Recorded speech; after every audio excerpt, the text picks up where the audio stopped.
Welcome back to the One Question Leadership Podcast. I'm your host, Steph Garcia Cichosz, and I am so delighted to be joined today by Gary Stokan, President and CEO of the Peach Bowl. Gary, congratulations. You are retiring at the end of this spring. This is going to be your last Peach Bowl. Congratulations on 47 years in the industry, 28 years leading this bowl. Thank you for joining us. Well, Steph, thanks for having us. I looked up the word retirement in the dictionary, and it said ceasing to work.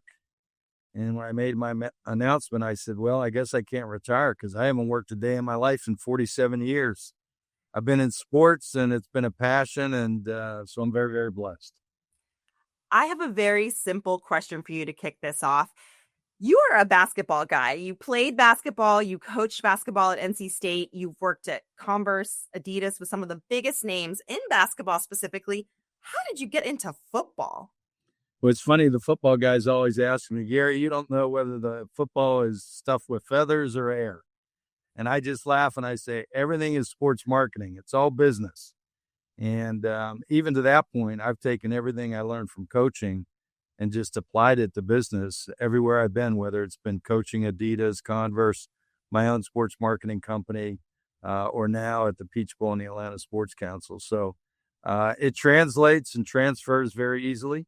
You know, most organizations, you need roles to be played on a team, and you just have to recruit people to specific roles. So in basketball, you recruit a point guard to bring the ball up the court and knock free throws in at the end.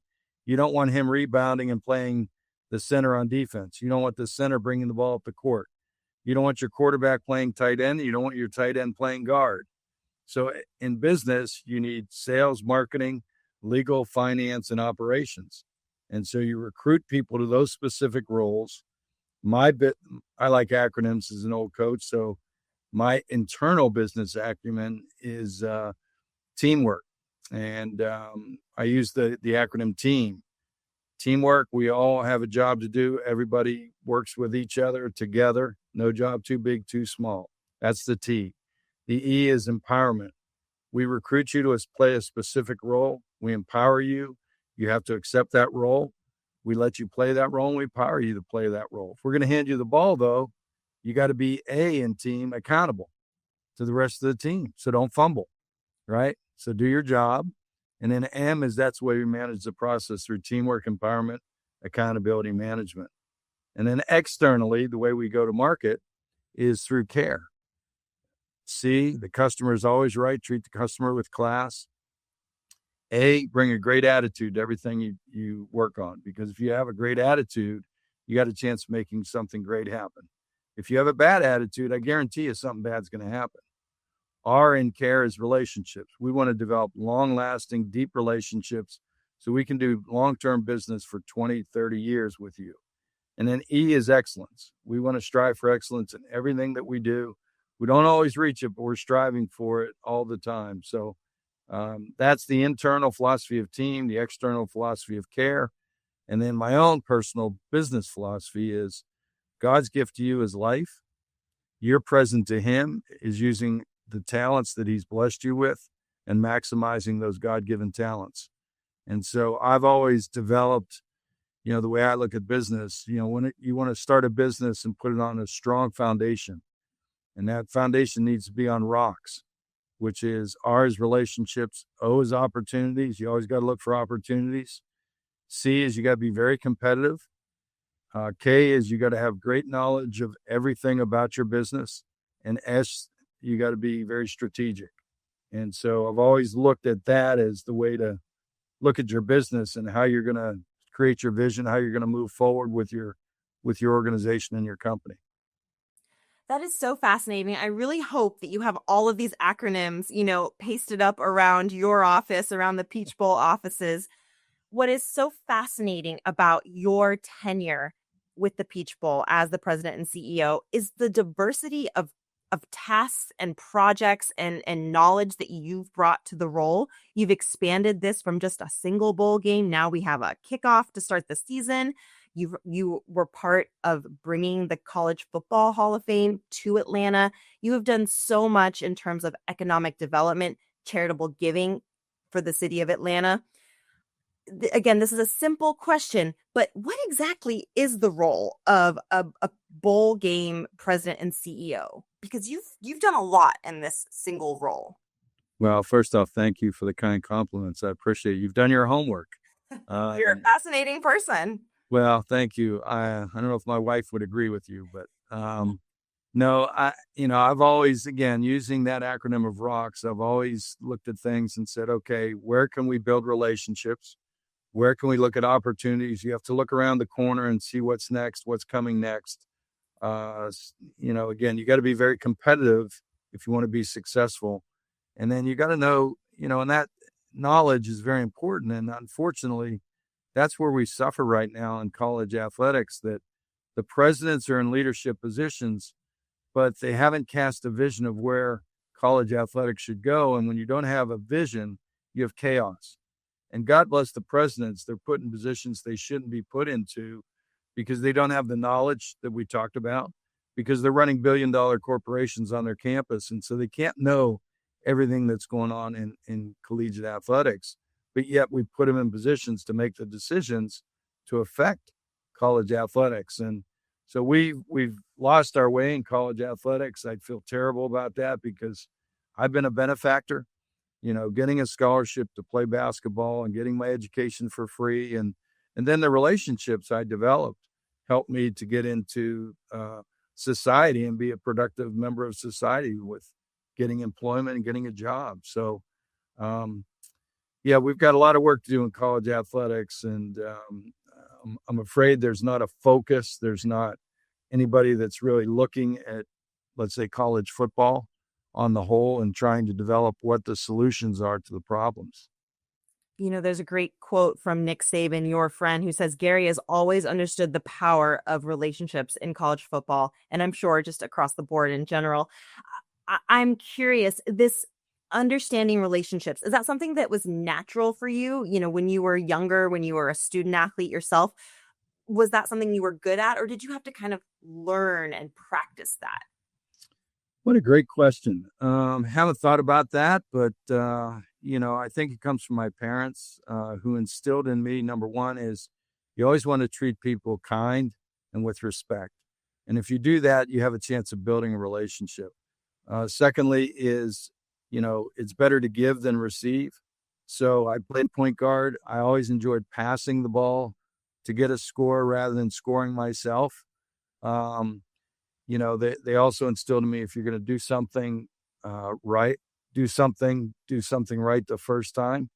So doing things the right way, giving back, being kind, being respectful, all those things, I guess, were baselines or foundations to put me in the role that I've been in now.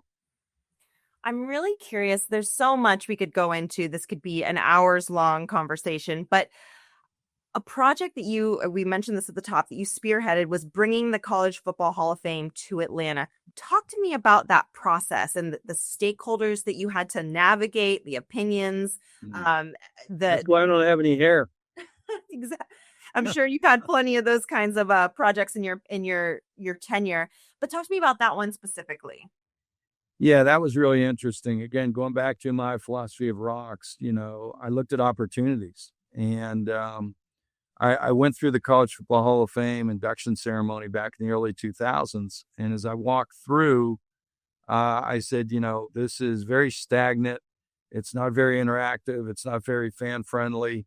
It needs an uptick of technology. And I said, in South Bend, Indiana, which is nothing to denigrate South Bend, but it's not a convention town, right? So you don't have a lot of people going through it. And the people that go through it are mainly going to Notre Dame. And so they want to see Notre Dame's Hall of Fame. So I said, this would be great in Atlanta. We're trying to make Atlanta the capital of college football. There's only one Hall of Fame. To get this would give us a differentiation point. And again, it was about giving back to college football. And so we started the process in 2010 when their lease was up. I, as the CEO of Atlanta Hall Management, a company that I created, signed the 30-year license to move the College Football Hall of Fame to Atlanta, which was not easy, but That was the easy part. Now you had to raise, and when we were going to sign this in 2010, in 2008, we had to start the process of looking for sites, looking to raise money. And in 2008 and 9, it was the worst economy we've been in since probably the Depression. And so it was tough raising money. But we were able to, through the Governor Perdue did a great job helping us. We were able to get state property. He was able to help us build the parking deck with state money. And then we went to, the great corporate support that we're blessed with in Atlanta with, the Chick-fil-A's and the Cokes and the Kias and, Home Depot. And it goes on and on with Fortune 500 companies here that really stepped up and helped us. And so we were able to put something very unique. I called it, with our architects and our designers, I wanted to build an edutainmuseum. And that word doesn't exist, but it had to be educational, had to be entertaining, and then it had to be a museum. If we built a museum, we would have failed, because people want interactive now, and the young people want to, swipe, and they want to, be engaged. They want to be interactive with things. And so we were very successful in doing that. And we have a successful College Football Hall of Fame now. It is beautiful. I've been there. Congratulations. Oh, good. Did you like it? Oh, good experience? It's amazing. It's a fantastic tribute to the game. And good. It feels appropriate to be in Atlanta, the sports capital of the world. Well, thank you. I want to talk a little bit nitty gritty about football and about bowl games specifically. As we all know, it's evolving. The industry is changing. There is a lot of tumult in college football specifically right now between coaching contracts and NIL and the transfer portal. How are bowl games going to evolve to accommodate this chaotic time? Yeah, another interesting question and really relevant, because there's, I think, on the top side with us and the Rose and the Sugar and the Orange and the Cotton and Fiesta, we're in great shape being a part of the playoff. I think the middle bowls of, the Alamo Bowl, the Gator Bowl, the Pop-Tarts Bowl, Music City Bowl, all great games in great cities and meaningful in their communities. But you have players opting out, teams opting out, because, the playoffs are where people want to be. And so I worry about that part of the bowl system. And then on the lower tier of the bowl system, about 20 bowls are owned by ESPN, and they're strictly there for viewership. ESPN makes a lot of TV revenue off the advertising of those games because they rate pretty well during the holidays. They'll be better than NHL or NBA, playoff games, because people are at home. They're looking for things. College football is, fun. It's reality TV basically, and people love reality TV.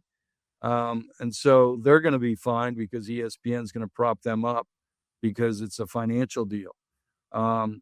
I suggest a couple things. One is that the group of 5, or now group of 6, I guess it is, I would suggest that they go and create their own national championship game.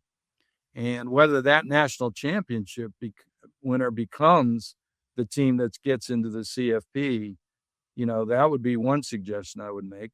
The second suggestion is that those bowls that I just talked about, I would move them to the front of the season like we have with our kickoff game, and make them very interesting intersectional matchups between the Power 4 conferences that the CFP selection committee can use as data points to select their teams that will get into the playoff. Whether they stay at 12 or move to 16 or go to 20 or 24, I think they're beyond the 19 conference schedule, because not everybody plays everybody. They're going to need an additional data point of a good competitive game. And I think the other bowls can, in those respective cities, because the NFL is not playing, and a lot of those cities are NFL cities, it could be a huge way to start college football. Great TV ratings, get sponsors involved, and again, have a big impact on the CFP selection process. That's a brilliant idea. And I love your idea about you mentioned it's like reality TV. As you obviously know, that the ACC was allowing the officials, we were listening in as they were Yeah, deliberating calls. That was fascinating. And that I think was very yeah, it effective. was. How else can we add this, real time behind the scenes reality TV aspect to a game? Yeah, I think the TV networks are challenging themselves. Obviously, the pylon, cameras have been good. I still remember sitting with ESPN and with the major bowl games, and they said, "How else can we improve ourselves?" And I said, "Well, you've been very successful with Peyton Manning and Eli Manning on your NFL broadcast. Why not bring that to college? And have a college." Pat McAfee, and they brought Pat McAfee to, game day, but, there may be a broadcast that you can use and have Pat McAfee and have him have guests on during the broadcast of the college football. And so if you're playing, let's say Alabama's playing, all of a sudden you have Nick Saban come on, with Pat McAfee, and they're talking about what he did at Alabama, or, Mark Richt during a Georgia game, or Bo Jackson during an Auburn game, or Herschel Walker during a Georgia game. So I think that would be a great way to bring a little bit more reality TV. And people love the stories, right? They love watching the game, but they love hearing the background of the stories. And so that'd be one way I would suggest to do it. That would be so fun. I think we would love to hear Nick Saban kind of give some play-by-play analysis Yeah. um, there. Similar question as we talk about the bowls evolving. How is the role of president and CEO going to evolve for these bowl games? If we look at your resume, you bring such a strong sports marketing and athlete centric background. You've coaching in your background. What will the ideal resume look like for the next generation of bowl presidents? Yeah, Steph, I think, as you said, we're evolving and you have to morph, right? I've always believed that you have to be in continual improvement. And if you don't, you stagnate, you die. And so, we back when I took this job in 1998, I was president on a sports council and also president of the Peach Bowl. And so you were able to leverage off those relationships to get things done and the corporate support you had. And it's interesting, since we did that, Tennessee, the Music City Bowl's done that, where they run the sports council and the bowl. The Gator Bowl's done that. San Diego's done that. Charlotte's done that. Orlando's done that. So they all followed our plan because we were so successful making Atlanta the sports capital of the world after the Olympic Games, with what we accomplished in the sports council, and then what we were able to do with the bowl game, that a lot of bowls are transitioning into and morphing into entities that oversee sports in that city. Why? They have relationships with the facilities. They have relationships with the corporate support, the government support in that city. So it makes all the sense in the world to do that. That really creates a different profile for these roles. It might Yeah. not be Right. for the traditional, I was a coach and now I can transition to this, or I am an athletic administrator at a college and I can transition to this. That requires a different level of background and knowledge. No doubt about it. You've got to be a sports marketing businessman, and even athletic directors now, if they're not business people. And I think that's some of the things that's hurting college athletics is, ADs came from, a coaching background, a long time ago now, that it's morphed a little bit more, but it needs to take on another evolution, that these ADs now need to be revenue generators. And so they need to be creative. They need to bring concerts to their facilities. I mean, they have facilities, huge, great facilities on campus. Why not use those facilities for more than just a volleyball match or a baseball game or a football game, et cetera? And so whether it's concerts, whether it's creating new properties that you own, that you can get sponsored, that you create revenue streams from, that's the new AD business person that you need in place. How do we ensure that we keep the student athlete or the pro athlete at the center of everything? Well, that's the key, and that's the thing that I think we're missing most is that I worry about this generation of athletes having mental health problems in the future because you're putting 18, 19, 20-year-old kids, right, in positions where they're having a lot of money thrown at them. It's being 30% going to an agent that's not registered, right? That's a problem. Number two, they're throwing a lot of money into taxes, which they owe. Number three is they're becoming the breadwinners for their families in a lot of cases to put money back into their families. And 98% of these kids are not going to play pro. And so that money's going to dry up in 3 or 4 years. And because they're transferring so much and credits aren't following them, they're not getting their degrees. And so now you don't have a degree from a university. The money's dried up. You don't have the connectivity to the university because you haven't been there 4 years where you can meet alumni and the alumni want to take care of you because you supported them for their school for 4 years. You were there for 9 months. You played football for 9 months, and so there's no connectivity. And so now these kids at 18, 19, 20, they're not going to have the money coming in. They have no connectivity to the university. They don't have a degree. I mean, what are we setting them up for? Right? They're going to have to go to work every day somewhere and maybe make $50,000, $60,000 in their first job. It's going to be a rude awakening. And so I really worry about the mental health of these kids. And I really believe that college athletics was set up, number one, to give somebody an opportunity for a scholarship, to get a free education, and then to get a degree. And now these collectives, and I know they've morphed, but these alumni, instead of giving money to pay for play for these players, they should be there when they graduate, whether it's a swimmer, a football player, a basketball, tennis, whatever, and give them jobs so they can be productive members of society. That's what the alumni should be doing. But we're not seeing that. And that's a problem to take care of the college athletes.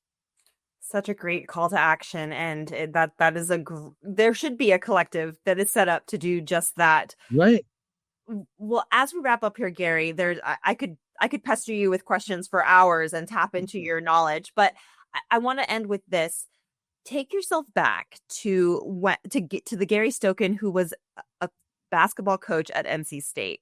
Sit down with him on his first day. He's about to go out there and start coaching the Wolf Pack, and say, what advice would you give to him with the knowledge you have today of everywhere that you're going to go and all of the journeys that you're going to be on in your career? What advice would you give to that version of Gary Stokan?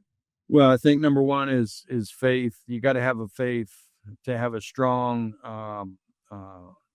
foundation. Number one. Number two is your family is the most important thing you have. You know, it's funny. I was reading the other day about retirement and getting older. And someone said that, you know, when you start to get older and your kids are having their kids, you know, you start to think that, well, life is starting to be over.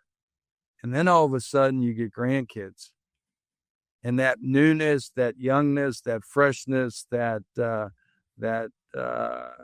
enthusiasm in life hits you again because your grandkids, in my case, I've got a 10, an 8, a 7, and a 5-year-old grandsons, and they become your new life. You know, everything revolves around them. And so it brings you younger again because you better be young hanging out with 10 and 8 and 7 and 5-year-old kids. And so it's a neat transition I'm going through in life. As my business career ends, you know, I'll have a consultancy, a company that, you know, if anybody needs me to, you know, consult with them, I'll be glad to give back, obviously, because that's the way I was taught. And, you know, the knowledge I have, I should give back because I want college athletics to be successful because I was a benefactor. So I'll have an LLC consulting company. But I'll spend a lot of time with my grandsons, and God bless my wife. Hopefully she's ready for me to be home more than I have been over the 47 years. But she's my best friend, and so I'll enjoy being with her. And then my 2 daughters and 2 son-in-laws. We're blessed. We've got a great family that's close. Everybody's 10 minutes away. And so, I really enjoy that. But I'd tell him to, number one, I have a couple sayings: enjoy the journey, right? You got to enjoy the journey every day, who you're with at that moment. You can't say, oh, when I retire, I'm going to do this. You may not get there. You may not have the money to do that. Your health may not last. So you got to enjoy every day and everything. I'm enjoying this being with you completely. I mean, this is where I'm focused and really getting a lot out of this. And so I would tell him to enjoy the journey. And the other thing that I tell people and I tell myself, and I end every email with, is have an attitude of gratitude. If you have a great attitude, a positive attitude, you got a chance of making something great happen. And life's going to smack you in the face. There's going to be adversity. But if you have a great attitude to move forward in a positive way, you got a chance to be successful. You can't let people, you can't let occurrences, you can't let life get you down, because people don't care, unfortunately. And especially in this society where everything's immediate gratification and it's all social media led. And that goes back to having that faith. You got to have a strong faith to have that attitude of gratitude. So I would say enjoy the journey and have an attitude of gratitude. Such great advice, such good reminders for all of us, especially as we launch into bowl season and into the CFP. Gary Stokan, congratulations, 47 years in the industry, and we are excited to follow along with your next phase. Oh, thank you, Steph. This was a great interview. I appreciate your questions, and I appreciate you having us and your interest in us.